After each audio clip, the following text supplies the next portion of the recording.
여러분 안녕하세요. 이번 서론은 간단하게 하겠습니다. 한번 여쭤볼게요. 여러분들은 다양한 기술이나 발명품에 관심이 많으신가요?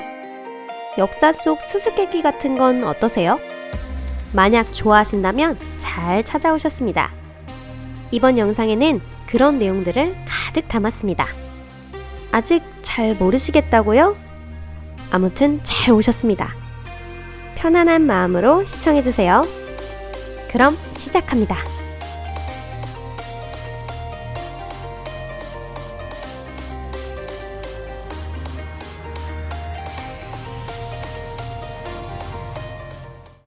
다마스쿠스 강. 다마스쿠스 강은 강철의 입종으로 표면에 무늬가 있는 것이 특징입니다. 이 무늬는 다양한 방법으로 생겨나는데 대체로 특정한 문양으로 나타납니다. 다마스쿠스 강으로 만든 칼날은 일반적인 쇠로 만든 칼보다 훨씬 튼튼하고 유연한데요. 이 강철에는 두 가지 종류가 있습니다. 처음 제조되었던 곳은 중동인데 3세기 있었던 다마스쿠스와의 무역으로 인해 유럽 사람들에게도 전파되었다고 합니다. 하지만 다마스쿠스 강의 단조 기술은 1750년경에 사라졌어요. 정확한 이유는 알 수 없지만 이유를 뒷받침해줄 만한 가설은 몇 가지 존재합니다. 가장 유력한 것은 다마스쿠스 강의 제조에 필수적인 광석이 바닥을 드러내기 시작해서 결국 대체 기술인 도검 제조로 변경할 수밖에 없었다는 거고요. 어찌되었든 현대의 기술로는 다마스쿠스 강의 제조 공정을 정확하게 재현하는 것은 불가합니다. 비슷한 모양의 칼날은 요즘에도 있지만 다마스쿠스 강의 강도를 재현하는 것은 현 시대의 장인도 할 수 없는 일입니다. 파리트의 시계. 1912년 런던 어느 가정의 지하실에서 성물이 발견되었는데 이는 후에 치프사이드의 보물상자라고 불리게 됩니다. 그곳에는 보석과 목걸이, 반지 등 과거에 발견되었던 튜더 왕가 시대의 보물 컬렉션이 포함되어 있었습니다. 컬렉션에서 가장 주목을 받은 것이 시계였는데요. 이 시계에는 달력과 자명종 기능도 달려 있었습니다. 그리고 분석에 의해 이 시계 제조 과정에서 믿을 수 없는 선진적인 기술이 사용된 것이 밝혀졌습니다. 감정관이 당시에 아이패드라고 부를 정도였다고 해요. 그 중에는 아주 얇은 금속 도장을 심지어 현대에서도 사용하지 못할 정도로 정교하게 사용해낸 기술도 있었습니다. 현재 학자들은 16세기 보석 세공직인이 대체 어떻게 이런 기술을 사용했는지 밝혀내려고 하고 있습니다. 만약 밝혀지게 된다면 얻어낸 지식은 제조 공정의 개선과 전자장치 제조에 필요한 원료 감소에 큰 공헌을 가져다 줄 수도 있을 겁니다. 뿐만 아니라 시간과 함께 닳아 없어지거나 부서지기 쉬운 인공 유물의 보존에도 큰 도움이 되겠죠? 로만 콘크리트. 로마인들은 많은 것을 세웠습니다. 도로를 깔고 동상이나 웅장한 건물을 만들고 부두와 항구라는 거대한 설비까지 건설했죠. 하지만 가장 놀라운 것은 그게 아닙니다. 주목할 것은 로마인에 의해 만들어진 건축물들이 1500년이 지난 지금도 그대로 남아있다는 점이죠. 현재 사용하고 있는 시멘트는 그 정도의 강도를 가지고 있지 않아요. 안타깝게도 로만 콘크리트의 성분을 정확히 아는 사람은 아무도 없다고 합니다. 하지만 제조에 사용된 원료를 특정하려는 시도가 학자들에 의해 몇 번이나 진행되었고 그 성분에 화산재와 산화칼슘, 해수, 화성암, 벽돌가루가 포함되어 있다는 사실이 밝혀졌습니다. 또한 로만 콘크리트 제조에는 균열에 물이 침식하면 결정화하는 희귀한 성분이 사용되었고 이것이 콘크리트를 더 단단하게 만들어준다는 가설도 있습니다.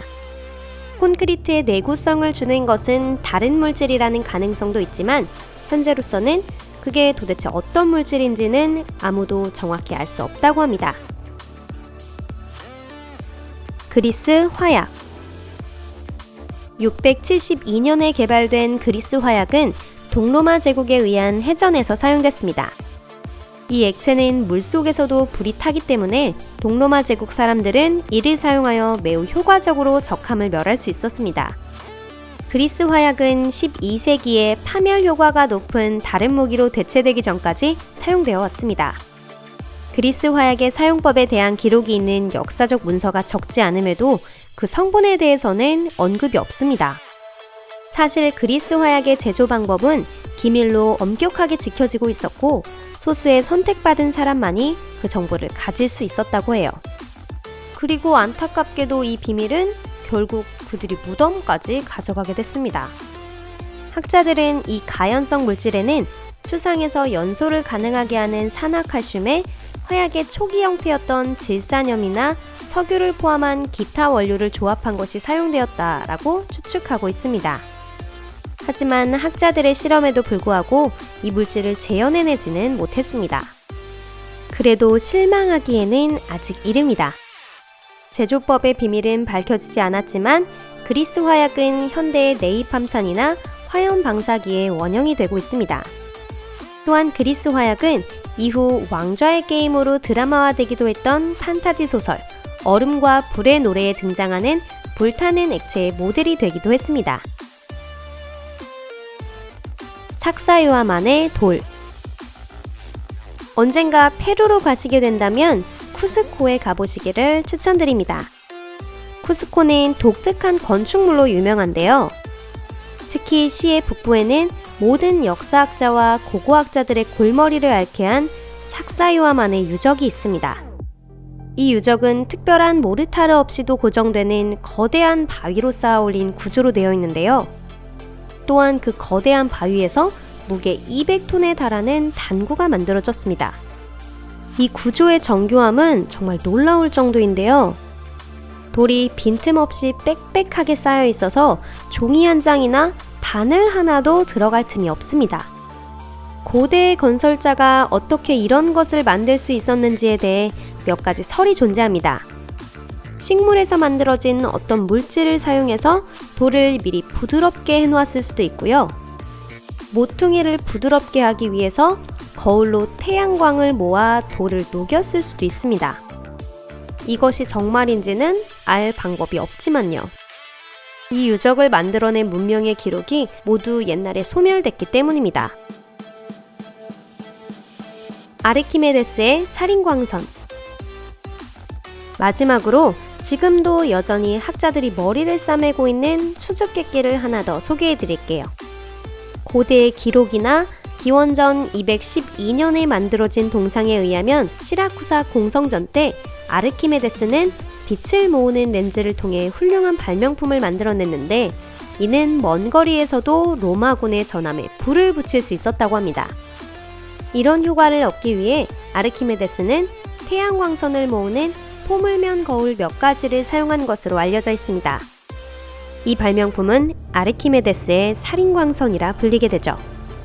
하지만 아르키메데스의 사후 이런 획기적인 장치를 만들어내는 사람은 아무도 없었습니다. 사실 거울의 구조에 대해 현대의 다양한 지식을 갖고 있다 하더라도 살인광선 같은 발화 기능을 가진 장치를 만드는 것은 사실상 불가능한 일입니다. 이를 호기심 해결사라고 하는 TV 프로그램의 진행자가 증명했는데요. 그들은 비슷한 특성을 가진 장치를 재현하고자 했지만 이것이 불가능하다는 결론에 이르렀습니다. 하지만 2005년 매사추세츠 공과대학의 연구팀은 아르키메데스의 발명품이 어떤 외형을 가졌는지에 대한 수수께끼의 답에 조금 더 다가갔습니다. 거울의 면적이 100제곱미터 이상은 되어야 한다는 사실을 알아낸 거죠. 오늘은 여기까지입니다. 오늘도 시청해주셔서 감사해요. 오늘 주제 재밌으셨나요? 재밌으셨다면 꼭 좋아요를 눌러주세요. 여러분들의 평가와 코멘트가 많았던 주제에 대해 계속 다뤄나갈 예정입니다. 아직 재밌는 영상을 많이 준비하고 있으니까 앞으로도 계속 시청해주시면 좋겠습니다. 그럼 다음에 만나요. 안녕히 계세요.